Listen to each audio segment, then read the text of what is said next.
சிவகாசியில் இருக்கிற விவேகானந்தா ஃபவுண்டேஷன் 8 வருஷமாக இலவச தையல் பயிற்சி, பள்ளி குழந்தைகளுக்கு இலவச மாலை நேர படிப்பு, அப்புறம் கைவினை பொருள் பயிற்சி இதில் வழங்கிட்டு இருக்காங்க.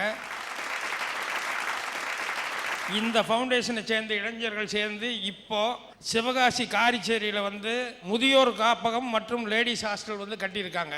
அந்த முதியோர் இல்லத்துக்கு இந்த நிகழ்ச்சியை நடத்தும் கம்ப்யூட்டர்ஸ் டீலர் அசோசியேஷன் சார்பாக ரூபாய் 15,000 வழங்குகின்றனர்.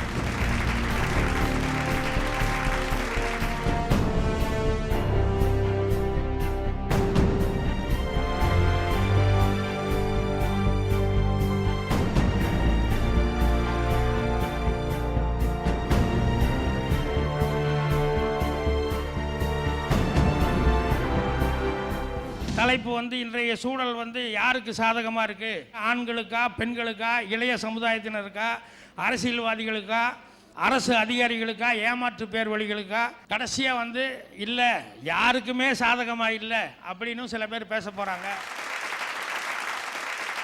நம்ம 1947 சுதந்திரம் வாங்கிட்டோம். ஆனா அன்று முதல் இன்று வரை நம்ம நாட்டை யாருங்க ஆண்டுட்டு இருக்கா? அரசியல்வாதிகள் தானங்க. நான் சின்ன வயசுல பள்ளிக்கூடத்துக்கு எம்எல்ஏ வந்திருந்தாருங்க. எம்எல்ஏட்ட ஒரு கேள்வி கேட்டேங்க. ஐயா, நம்ம தேசிய விலங்கு எதுன்னு கேட்டேன். அதுக்கு அவர் என்ன சொன்னார் தெரியுமா? நம்ம தேசிய விலங்கு இரும்பாலா இருக்கும், அது 2 கையை இணைச்சிருக்கும் சொல்றாருங்க. இதை கேட்கவும் எனக்கு அப்படியே தூக்கி வாரி போட்டுருச்சு. ஏன் தெரியுமா? அடிப்படை அறிவு கூட இல்லாதவங்க அரசியல்வாதி ஆகலாம்.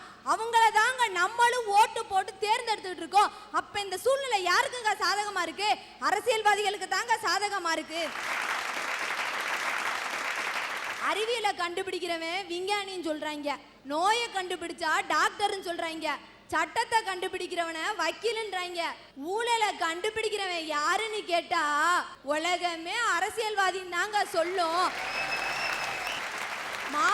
மாங்குன்னு படிக்கிறவன் கூட எனக்கு கீழே தான் இருப்பான். கடைசி பெஞ்சில உட்கார்ந்துக்கிட்டு நான் கடைசியா பிடிக்கிற இடம் எதுன்னு தெரியுமாங்க? அரசியல்வாதின்ற சீட்டை பிடிப்பேங்க.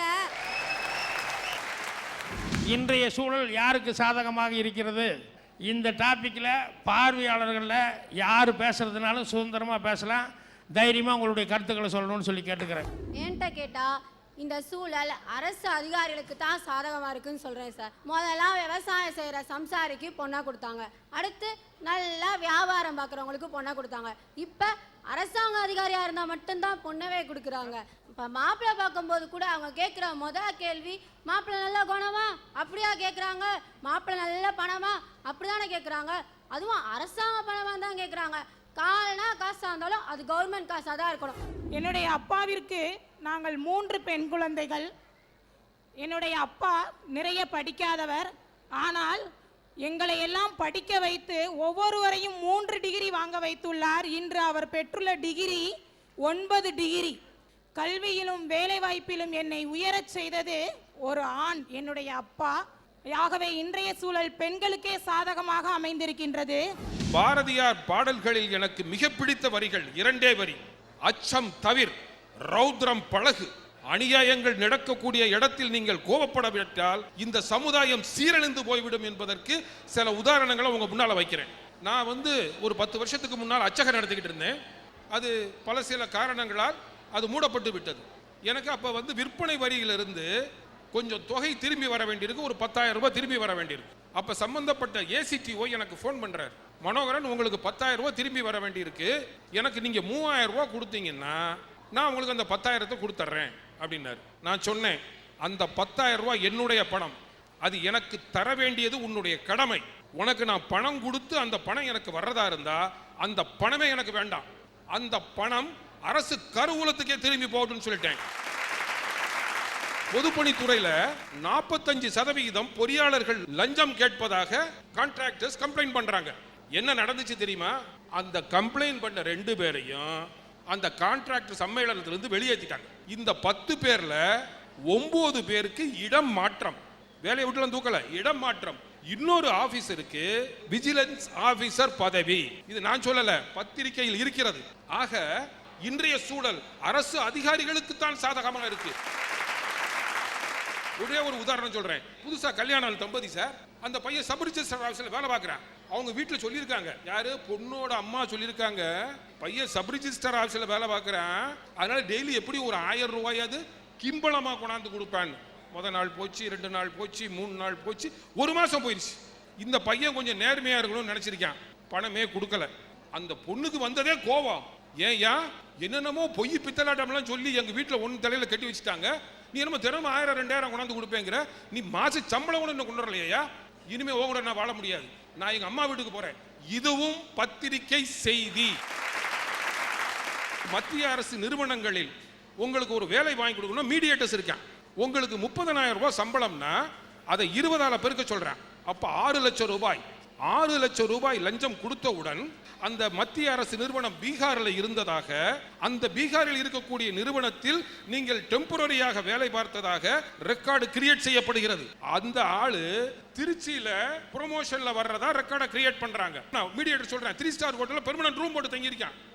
அவன் சொல்றேன், சார் இது ஒரு பெரிய மாஃபியா சார், இது ஒரு பெரிய கேங், எல்லா அதிகாரிகளும் சேர்ந்து தான் செய்கிறோம், அவர்களுக்கும் ஒரு தொகை நான் கொடுத்துத்தான் ஆக வேண்டும், வேற வழி கிடையாது, இதுதான் அமௌண்ட்டுங்கிறாங்க.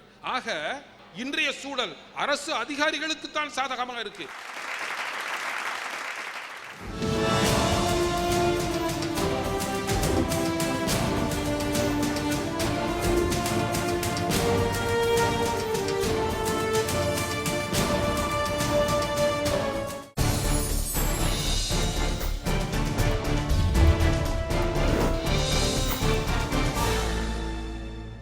அடுத்தபடியா பெண்களுக்கு சாதகமா இருக்குன்னு முத்துமணி அவர்கள். எனக்கெல்லாம் வயசாகி போச்சு, தலையில் வழுக்க விழுந்து போச்சு, முடியெல்லாம் கொட்டி போச்சு. ஆண்களுக்கெல்லாம் வழுக்க விழுது, பெண்களுக்கு ஏன் வழுக்க விழல? நான் யோசித்தேன். பெரிய பிள்ளையாகி வீட்டில் ஒரு பொண்ணு கல்யாணம் ஆகாம இருக்கு அப்பா அம்மா கூட. அப்போ இந்த அப்பா அம்மா வழக்கமாக ஒரு வாசகம் சொல்லுவாங்க, வயிற்றுல நெருப்பை கட்டிக்கிட்டு இருக்கோமாங்க. அப்படி அவங்க வயிற்றுல கட்டிக்கிட்டு இருந்த நெருப்பை ஒரு நல்ல நாள் பார்த்து மேளம் அடிச்சு நம்ம தலையில கட்டிடுவாங்க. என்னை படித்த பையன் ஒருத்தன் பேங்க்ல மேனேஜர், சின்ன வயசுல மேனேஜர் ஆகிட்டான். ஆனால் வருமானம் அதிகமாக இல்லையா, கொஞ்சம் அப்படி இப்படி சேர்ந்து ஏதோ பழக்கம் பழகிட்டான் உங்களுக்கு. அப்போ என்கிட்ட சொல்லுவாங்க எல்லாரும், உங்கள் ஸ்டூடெண்ட் தானே சொல்லுங்கள், நான் நைட்டு 8 மணி தான், எனக்கு கோச்சிங் கிளாஸ்லாம் முடிஞ்சு 7 மணி ஆயிரும். அப்புறம் பார்த்தா அவனை பஜாரில் பார்த்தா 10 ரூபா ஒரு மாதிரியா நிற்பான். அப்படி அப்போல்லாம் பேச முடியாது அவன்கிட்ட, பகலில் பேசலன்னு போயிட்டேன். இப்போ ஒரு 3 நாளைக்கு முன்னால் சாச்சாவூர் பக்கத்தில் வந்துக்கிட்டு இருக்கேன், அவன் ஒரு 10 ரூபா வச்சிருந்து சாயங்காலம் 7 மணி அப்படியே ஒரு மாதிரி நிற்கிறான். நான் நிற்கிறான்னு வேகமாக வண்டி ஸ்பீடை கூட்டினேன், 2 வீலரில் போயிருந்தேன். என்னை பார்த்தோன்னே சார் அப்படின்னு கூப்பிட்டான். இவெல்லாம் கூப்பிட்டா போயிடணும், ஏன்னா மரியாதையாக கூப்பிட்டுருக்கான், இல்லை வேறு மாதிரி கூப்பிடுவான். சரி கூப்பிட்டான், பக்கத்தில் போய் வணக்கம் சார் அப்படின்னா, நானும் வணக்கம்ப்பா நல்லா இருக்கேனே, நல்லா இருக்கேன் சார் போங்க அப்படின்ட்டான். விட்டுட்டான். அப்படின்னு அவ்வளோ தூரம் தான் போயிருக்கேன். சார் வாங்கண்ணா, மறுபடியும் பக்கத்தில் போனேன், நான் இருக்கேன் பயப்படாமல் போங்கண்ணா. இவன் இருக்காங்கிற ஒன்று தான் பயம் எனக்கு, வேறு பயமே கிடையாது. சரி இருந்தாலும் விட்டுட்டான்ல அப்படின்னு போய்கிட்டு இருக்கேன். எல்லாரையும் பார்த்து அவன் கம்பெனி பூரா நிற்கிறாங்களாங்க, எல்லா பேரும் முட்டி சோற முட்டிட்டு நிற்காங்க. அவனை சொல்கிறான், இந்த போறாரு பாரு, இந்த போறாரு பாரு, எங்க சார் நான் இன்னைக்கு இந்த நிலைமையில் இருக்கோம்னா அதுக்கு அவர் தான் காரணம் அப்படின்னா. பெண்கள்லாம் சொல்கிறேன், உங்கள் தெருவில் நாளைக்கு காலையில் இந்த பழைய பாத்திர வியாபாரி, எவசூல பாத்திரம், அலுமினிய பாத்திரம், அந்த வியாபாரி போட்டுறோம் ஜெயிக்கணும் வச்சுக்கிட்டு, பாத்திரம் அலுமினிய பாத்திரம் எவசூல பாத்திரம் கொடுத்துட்டோம். என் வீட்டுக்காரர் அப்படி எல்லாரும் வாசலுக்கு வந்து கூப்பிட்டு அந்த பாதையெல்லாம் தடவி கொடுத்துட்டு அடுத்த வாங்கினு பார்ப்போம்ன்றோம். எங்கள் அக்கா அந்த கல்லை தோசை சுட்டா, மண்ணில் தோசை, எங்கள் அம்மா மண்ணில் சுட்டாங்க, என் தங்கச்சி அது இன்னும் இண்டாலியம் அதில் சுட்டா. இப்போ என் வீட்டுக்காரி நான்ஸ்டிக்ல அங்கே வரும்போது ஒட்டவே ஒட்டாது, அண்ணன் ஒட்டலை. என்னத்தான் எடுத்து விட்டக்கா கொடுத்து வச்சவா. அந்த அண்ணன் தினசரி மல்லிகைப்பூ வாங்காமல் வரவே மாட்டார் என்கிட்ட. எனக்கு அந்த பயமால கடுமையான கோவம். கூப்பிட்டேன், இல்லை கல்யாணம் 7 வருஷம் ஆச்சு அப்படின்னு. 10 வருஷம் ஆச்சுன்னா என்ன மல்லிகைப்பூ எனக்கு 50 ரூபாய்க்கு வாங்குற, 5 ரூபாய்க்கு வாங்குற, என்ன பொண்டாட்டி மேலே அவ்வளோ பாசமோ அப்படின்னேன். பாசம்தான், பொண்டாட்டி மேலே இல்லை பூக்காரி மேலேன்ட்டாங்க. கோவலங்க கண்ணையை பாராட்டினாமா, சிறு பொண்ணே வல்லம்புரி முத்தே காசரு விரையே கரும்பே அப்படிலாம் பாடினான். இப்போ நானும் மனைவியை பாராட்டணும்ல. ஃபர்ஸ்ட் நைட்டில் எனக்கு தெரிஞ்ச ஒரு பாட்டு பாடினேன், நீ பாதி நான் பாதி கண்ணே அப்படின்னா. எனக்கு அப்போ ஒன்றும் விளங்கல. ஒன்ஸ் மோர் கேட்கா போல தெரியுது, மறுபடியும் பண்ணேன், நீ பாதி நான் பாதி கண்ணே அப்படின்னா. காலையில் எந்திரிச்சு குளிச்சுட்டு சாப்பிட்றதுக்கு டேபிளில் உட்காந்துருக்கேன். இட்லி அவிச்சு வச்சிருக்கா, மல்லிகை உப்பு மாதிரி இருக்கு. தொட்டு சாப்பிட சட்னியை காணும். இட்லி இங்க இருக்குமா, சட்னி எங்கன்னு? இட்லியை நான் அவிச்சிட்டேன் அத்தான், சட்னியை நீங்களே அரைங்கன்னா. ஏமா என்ன இப்ப அவ பாடுறா, நீ பாதி நான் பாதி கண்ணா அப்படின்னா. வீட்டு வேலையே பாதியை நான் செய்யணுமா அப்படின்னு. ஆமா, சண்டைக்கு வரமாட்டியா? கடைசி வரைக்கும் வரவே மாட்டேன்னா. எங்க வீட்டில் சண்டை இல்லாமல் இருக்கிறதுக்கு ஒரே காரணம் இதான். பாதியை நான் பார்ப்பேன், மீதி அவ பாப்பா. நான் சோறு கீரை ஆக்கி எடுத்து வைப்பேன், பாதி வேலை அவ திம்பா, மீதி வேலை. துணிமணி துவைச்சி காய போட்டு மடிச்சு எடுத்து அடுக்கி வைப்பேன், பாதி வேலை. உடுத்திக்கிட்டு முனிக்கிட்டு அலைவா, பாதி மீதி வேலை. சோறு சரியா வேகலை, அது பறக்கையா இருக்கு. கேட்டா அது அதான் பழைய சோத்துக்கு நல்லதுங்க. நல்லா வெந்து குழஞ்சு போச்சு, என்னன்னா உங்க உடலுக்கு நல்லதுங்க. முந்தா நாள் ஒரு தோசை போட்டிருந்தா பாருங்க, என் வாழ்க்கையில் திங்காத தோசை. எடுத்து சாப்பிட்டு பார்த்தா புளிப்பா இருந்தது. என்ன மாங்காய் தோசைன்ட்டா. என் வாழ்க்கையில் மாங்காய் தோசை கேள்விப்பட்டதே கிடையாது. தோசை மாங்காய், நான் தான் மாங்காய். எங்க போனாலும் நாம தான் மாட்டுறோம். ஒரு சின்ன விஷயம் சொல்றேன். எலியை பிடிக்க பொறி வச்சிருக்காங்கல்ல, எலி பொறி. எலி பொறிக்குள்ள தேங்காய் சில்ல வச்சுவிட்டு பொறி அங்கேயே தான் இருக்கும். பொறி எங்கேயாவது போகுமா? அது அங்கே தான் இருக்கும். எலி தான் சுற்றி வந்து போகலாமா வேண்டாமா, போகலாமா வேண்டாமா யோசிச்சு கடைசிக்கு வேற சபலம், வேற வழி இல்லாம உள்ள போயிட்டாவும் மாட்டிக்கிடும். நம்ம கதையும் அதானே. எந்த பொண்ணாவது மாப்பிள்ளை பார்க்க எங்கேயாவது போனாலா, அவ அங்கதான் இருந்தா. நம்ம தான் சுத்தி போனது. ஊரா போய் 100 ஊர் போய் 100 பொண்ணை கழிச்சு 101வது பொண்ணை கட்டது நம்ம தானே. உள்ள கிடக்கு. நானே கிரியேட் பண்ண ஒன்று என்னன்னா, நான் லாயர் என்கிட்ட வர்றான், ஓடி வந்து சார் என்ன நீங்கள் தான் காப்பாற்றணும் அப்படின்னு. என்னென்னா, என் பொண்டாட்டி டைவர்ஸ் பண்ணுறதுக்காக வந்துட்டு இருக்கா. இங்கே யாரோ பெரிய வரதாச்சாரியார்னு பெரிய லாயரா, அவர்கிட்ட போனால் கண்டிப்பாக டைவர்ஸ் ஆயிரும், அதனால் டைவர்ஸ் பண்ணியே தீர்வேன்னு சொல்லி வந்துட்டுருக்கா. என் பொண்டாட்டி இல்லாமல் என்னால் முடியாது சார், எப்படியாவது டைவர்ஸ் இல்லாமல் காப்பாற்றுங்க, எல்லோரும் உங்கள்கிட்ட போக சொன்னாங்க அப்படின்னா. நீ என்னையா தப்பு பண்ண அதை சொல்லுன்னா. இல்லை நான் குடிப்பேன் சார், அது ஒரு பழக்கம் அப்படின்னா. எனக்கு குடிப்பேன்னா எப்படின்னா, இல்லை ஒரு 5-6 வருஷமாக குடிச்சிக்கிட்டே இருக்கிறேன் நான். என்ன சரி, எப்போ 5-6 வருஷமாக குடிக்கிறேன்னு சொன்னோம்னா இப்போ என்ன திடீர்னு டைவர்ஸ் அளவுக்கு வர்றதுக்கு என்ன அப்படின்னா. இல்லை அவள் சொல்லி பார்த்தா அப்புறம் வீட்டில் உட்காந்து குடிச்சிக்கிட்டு இருந்தேன். நேற்று என் குழந்தை வந்தது, நான் வீட்டுக்குள்ளே உட்காந்து ரூம்குள்ளே உட்காந்து குடிச்சிட்டு இருக்கும்போது வந்து, எப்போவுமே குழந்தை இல்லாத நேரத்தில் தான் குடிப்பேன். அன்னைக்குன்னு பார்த்து ஏதோ டியூஷன் டீச்சர் இல்லை போலக்கு, உடனே வந்துடுச்சு அந்த குழந்தை. அப்புறம் நான் குடிச்சிட்டு இருக்கும்போது வந்து பார்த்தது, என்னப்பா இது அப்படின்னது. எனக்கு என்ன சொல்கிறேன்னு தெரியல. ஒன்றும் இல்லைடா தங்கம், அது ஜூஸு அப்படின்னா. அப்புறம் நான் கொஞ்சம் குடிக்கிறேனேப்பா அப்படின்னது. நீ என்ன பண்ண? இல்லை பெத்த குழந்தை கேட்கும்போது நான் சும்மா இருக்க முடியுமா, மனசு கேட்குமா, அதனால் கொஞ்சம் ஊற்றி கொடுத்தேன். அப்புறம் அதில் ஒரு தப்பு ஆகி போச்சுங்கண்ணா. என்னென்னா, நான் 4 ரவுண்டு தாண்டிட்டேன், அதனால் தண்ணி ஊற்ற மறந்து ராவாவே உளுத்துட்டாங்க.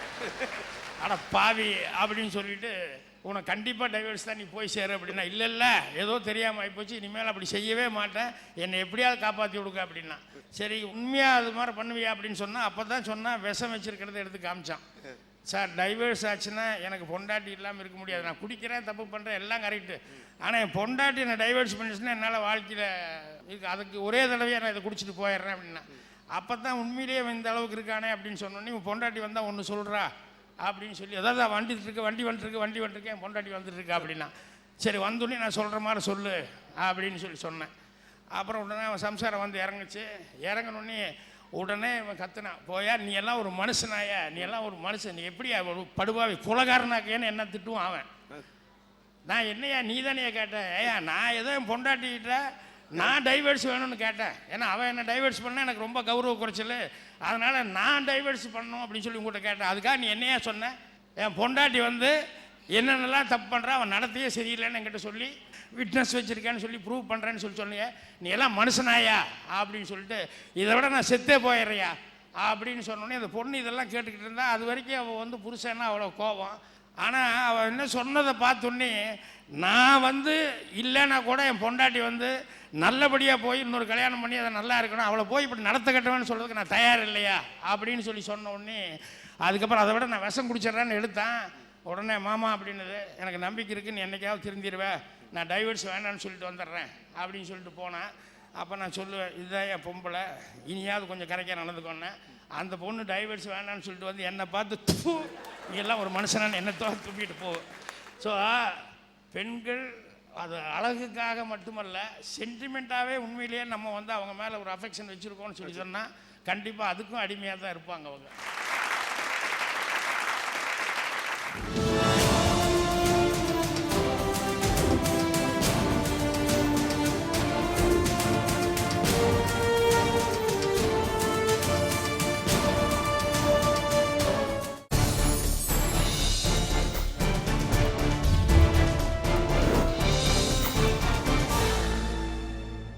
பெண்களுக்கு சாதகமாக பேச வந்திருக்கேன் சார். நான் எப்படின்னு கேட்டிங்கன்னா, எங்கள் தெருவில் பார்த்தீங்கன்னா ஒரு ரேஷன் கடை இருக்குது. ஆனால் அந்த ரேஷன் கடையில் பார்த்தீங்கன்னா அரிசி பார்த்தீங்கன்னா மட்டமான அரிசியாக போட்டாங்க. மட்டமான அரிசினா அதில் இரும்பு தவிடுகள்லாம் போட்டிருந்தாங்க. அப்போ எங்கள் வீட்டு பக்கத்தில் வந்து அந்த ஒரு அம்மா வாங்கிட்டு வந்து என்கிட்ட வந்து காமிச்சாங்க. இந்த மாதிரி இப்படி இரும்பு துண்டுகளாக போடுறாங்க பாக்கியம், கல் நெல் இருந்தால் பிறக்கி போட்டுடலாம், இந்த இரும்பு துண்டை எப்படி சாப்பிட்றது அப்படின்னு என்கிட்ட கேட்டாங்க. அப்போ நான் என்ன சொன்னேன், இதை என்கிட்ட கேட்டவங்க அந்த ஆள்கிட்ட நீங்கள் கேட்டிருக்கலாம்ல அப்படின்னு சொல்லி நான் கேட்டேன்.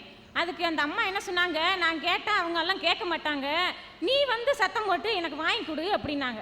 சரின்ட்டு போனேன். நான் போனோடனே, என்னன்னே அரிசி இப்படி போட்டிருக்கீங்களே, இது எதுக்கு இப்படி இரும்பு துண்டா இருக்கு, இதை தூக்கி ஓரம் கட்டிட்டு நல்ல அரிசியை போட வேண்டியானே அப்படின்னு நான் கேட்டேன். அதுக்கு அந்த அண்ணன் என்ன சொன்னாங்க, எல்லாருக்கும் இரும்பு சத்து இல்லையா, அதனால இரும்பு சத்துக்கு வேணுங்கிறதுக்காக இந்த இரும்பு தகடை கலந்து போட சொல்லியிருக்காங்கன்னு சொல்லி சொன்னாங்க. ஏன்னா இப்படிலாம் சொல்லாதீங்க, நீங்கள் நல்ல அரிசியை நீங்கள் மாற்றி கொடுக்கலன்னா நான் மேலே வரைக்கும் நான் போவேன் அப்படின்னு சொல்லி சொன்னேன். அதுக்கு அந்த அண்ணன் என்ன சொன்னாங்க, நீ மினிஸ்டர்கிட்டனாலும் நான் சொல்லு, அதை பற்றி எனக்கு கவலையே இல்லை அப்படின்னாங்க. நான் மினிஸ்டர்கிட்டலாம் போக முடியாது, நான் மாவட்ட கலெக்டர்கிட்ட போய் நான் காட்டிக்கிறேன் அப்படின்னு சொல்லிட்டு அந்த அரிசியை கொண்டு போய் மாவட்ட கலெக்டர்கிட்ட போய் காமிச்சேன். அப்போ அவர் என்ன சொன்னார், ஏம்மா கீழே கொட்டி கிடக்கிற அரிசியை நீ அள்ளிட்டு வந்தியான்னு கேட்டாங்க. அப்போ நான் சொன்னேன், எனக்கு கிறுக்கா பிடிச்சிருக்கு சார், கீழே கொட்டி கிடக்கிற அரிசியை நான் அள்ளிட்டு வர்றதுக்கு, இந்த அரிசி இப்படி இருக்குன்னு சொல்லி உங்ககிட்ட சொல்ல வந்திருக்கேன், நீங்கள் அதுக்கான முயற்சியை பண்ணுங்க அப்படின்னு சொன்னேன். ஏம்மா உண்மையிலேயே அந்த அரிசி போட்டாங்களான்னு சொல்லி கேட்டாங்க. ஆமாம் சார் உண்மையிலேயே போட்டாங்க, நீங்கள் வந்து அங்கே ரேஷன் கடையில் வந்து நீங்கள் கேட்டு பாருங்க அப்படின்னு. உடனே நீ வீட்டுக்கு போ, நான் ஒரு செகண்டில் வந்துடுறேன் அப்படின்னாரு. நான் வீட்டுக்கு தான் வந்திருக்கேன், ஆஃபீஸர்கள்லாம் எல்லாம் வந்துட்டாங்க. வந்தோடனே அரிசியை பார்த்தாங்க, 18 மூடை பறிமுதல் பண்ணிட்டு யாராருக்கு என்னென்ன அரிசி எப்படி எப்படி போட்டாங்களோ அதை அந்த இரும்பு தகடா போட்டிருந்த அரிசியெல்லாம் அதை மாற்றி கொடுத்தாங்க. அடுத்து பார்த்தீங்கன்னா, சிறு வயதிலேயே வந்து திருமணம் பண்ணி வைக்கக்கூடாதுன்னு சொல்லி ஒரு சட்டம் இருக்குது. ஒரு 16 வயசு பிள்ளைக்கு வந்து எங்கள் தெருவில் கல்யாணம் முடிச்சு வைக்கணும்னு சொல்லிட்டு ஏற்பாடு பண்ணாங்க. அதையும் நாங்கள் ஆஃபீஸருக்கு ஃபோன் போட்டு, இந்த மாதிரி குழந்தை திருமணத்தை நாங்கள் இந்த மாதிரி இப்படி இருக்குது, நீங்கள் அதை கண்டிப்பான முறையில் வந்து நீங்கள் வந்து நிப்பாட்டணும் அப்படின்னு சொல்லி அந்த பிள்ளைய வந்து திருமணத்தை நிப்பாட்டி, அந்த பிள்ளைக்கு விருப்பமே இல்லை, இன்னைக்கு அந்த பிள்ளை சுதந்திரமாக இருக்குன்னு சொன்னால், அப்போ இன்றைக்கு சூழ்நிலை பெண்களுக்கு சாதகமாக தான் சார் இருக்குது. அடுத்து பார்த்தீங்கன்னா, எங்கள் ஏரியா கவுன்சிலர் கேட்டார், இந்த மாதிரி பெண்களுக்கான கழிப்பறை வசதி இல்லைனே, நீங்கள் இதை வந்து எங்களுக்கு என்னன்னு பார்க்கலாம்ல அப்படின்னு நான் சொன்னேன். அதுக்கு அந்த அண்ணே சொன்னாங்க, இந்த மாதிரி பொது இடமெல்லாம் இருக்குது, ஆனால் அந்த இடத்துல கெட்ட விட மாட்டேன்ட்டாங்க அப்படின்னாங்க. அப்போ கெட்ட விடலைன்னா என்னோட இடத்த நான் தாரேன், அதுக்கு பெண்களுக்காக நீங்கள் லெட்டின் பாத்திரம் கெட்டி விடுவீங்களா அப்படின்னு சொல்லி கேட்டேன். சரிம்மா உடனே நான் கெட்டிடுறேன் அப்படின்னாரு. சரின்னு சொல்லிட்டு அந்த இடத்துல லெட்டின் பாத்திரம் கெட்டிட்டாங்க. ஆனால் கொஞ்ச நாள் அது ஓடிக்கிட்டு தான் இருந்துச்சு. ஆனால் என்னோட பேர் விளங்குதுன்னு சொல்லிட்டு அந்த லெட்டின் பாத்திரமே திறக்கவே இல்லை.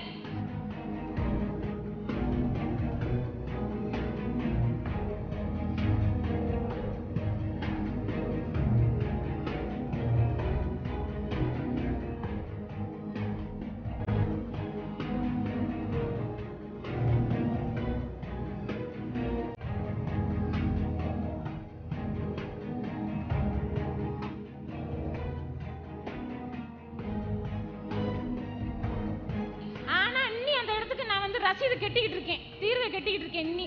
ஆனா பெண்கள் எல்லாம் ஏகப்பட்ட கஷ்டப்பட்டுக்கிட்டு இருக்காங்க.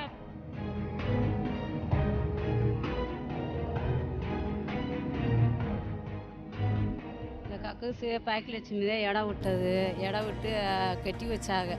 3 வருஷமா பூட்டியே தான் கிடக்கு. யாருமே எங்களுக்கு ஒரு உதவி செய்யாமல் 3 வருஷமாக கட்டி அப்படியே போட்டா. இங்கிட்டு இங்கிட்டு கம்மாயும் குளமுமா கிடக்கு. வெளியில் போனோம்னா முள்ளுக்கு பூரா அடைச்சி வச்சு இடத்துக்காரங்க பிளாட்டு போட்டு கொடுத்துட்டாங்க. இந்த தெருக்காரங்களுக்கு எந்த வசதியுமே இல்லை. தண்ணியும் 2 மணி நேரம் கூட ஓடாது கக்கூசு திறந்தா. வெளியே ஓடுறது எங்கே ஓடுது, ஒரு மழை தண்ணி பெஞ்சா பூரா பாம்பு பல்லியும் இந்த கிடங்கு முள்ளு செடியுமா இருக்குது. எங்கோ இருக்க என்ன மாதிரி வந்து நிறைய பொண்ணுங்க வந்து கஷ்டப்பட்டுருக்காங்க. பெரியவங்க கூட வந்து அட்ஜஸ்ட் பண்ணி போயிடுவாங்க. ஆனால் வந்து எங்களால் வந்து அட்ஜஸ்ட் பண்ணி போக முடியல. நீங்கள் தயவுசெய்து இந்த கக்கூஸை திறந்து விடுங்க. கக்கூஸில் தண்ணி இல்லாமல் இருக்குது. அது தண்ணியும் மோட்ரு போட்டு சில சௌகரியம் செஞ்சு விடுங்க.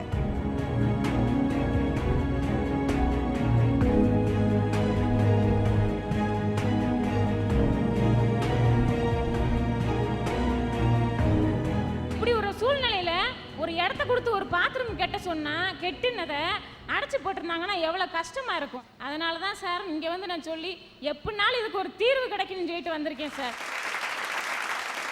இப்படி சின்ன சின்ன வேலைகள்லாம் பார்த்துக்கிட்டு இருந்ததுனால இந்த மக்களுக்கு நல்ல ஒரு உதவியை செய்வோம் அப்படின்னு நினச்சிட்டு நான் தேர்தல் நின்னேன். அப்போ அவங்க என்ன சொன்னாங்க, பாக்கியா நீ இத்தனைது செய்கிற, கண்டிப்பான முறையில் உனக்கு ஓட்டு விழுகும் அப்படின்னு சொன்னாங்க. ஆனால் காசை வாங்கிட்டு ஓட்டை மாற்றி போட்டாங்க. ஆனால் பைசாவே செலவழிக்காமல் 40 ஓட்டு வாங்கினேன் நான். நீங்கள் எலெக்ஷனில் வந்து எனக்கு ஓட்டு போடாம விட்டாங்க, 40 ஓட்டு தான் கிடைச்சிது அப்படின்னு சொல்லிட்டு எலெக்ஷனில் தோல்வி அப்படின்னு சொல்லிட்டு நினைக்காதீங்க. என்னென்னா இங்கே வந்து இதை சொல்லி இத்தனை பேரும் தமிழ்நாட்டுக்கிற அத்தனை பேரும் இதை பார்க்குறதுக்கான ஒரு வாய்ப்பு கிடைச்சது பாருங்கள். அப்போ நீங்கள் உண்மை என்ன செஞ்சுருக்கீங்கிறதுக்கு இதுதான் பெரிய வெற்றி உங்களுக்கு. அதனால் இந்த தர்மத்தின் வாழ்வுதனை சூது கவ்வும், மீண்டும் தர்மம் வெல்லும் அப்படிம்பாங்கல்ல. அதனால் மீண்டும் உங்கள் ஏரியாவில் இருக்கிறவங்க உங்களுடைய சேவையை புரிஞ்சுக்கிட்டு மறுபடியும் அவங்களே நில்லுங்கன்னு சொல்லி உங்களை நிறுத்தி, இல்லைன்னா கூட நல்ல கட்சிக்காரங்கள்லாம் பார்த்துக்கிட்டு இருப்பாங்க. நீங்கள் வந்து கரெக்டான ஆளுன்னு சொல்லி உங்களை அவங்க கட்சியில் சேர்த்துக்கிட்டு கூட உங்களை ஜெயிக்க வைப்பாங்க. அதனால் நல்லபடியாக நடக்கும் அப்படின்னு சொல்லி உங்களுக்கு என்னுடைய வாழ்த்துக்களை தெரிவிச்சுக்கிறேன்.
உங்கள் கருத்துக்கள் மற்றும் விமர்சனங்கள் வரவேற்கப்படுகின்றன. அனுப்ப வேண்டிய முகவரி வேந்தர் டிவி, எண் 35, நார்த் போல், கலைமகள் நகர், 3வது பிரதான சாலை, ஈக்காட்டுத்தாங்கல், சென்னை 32. தொடர்புக்கு 044222255234.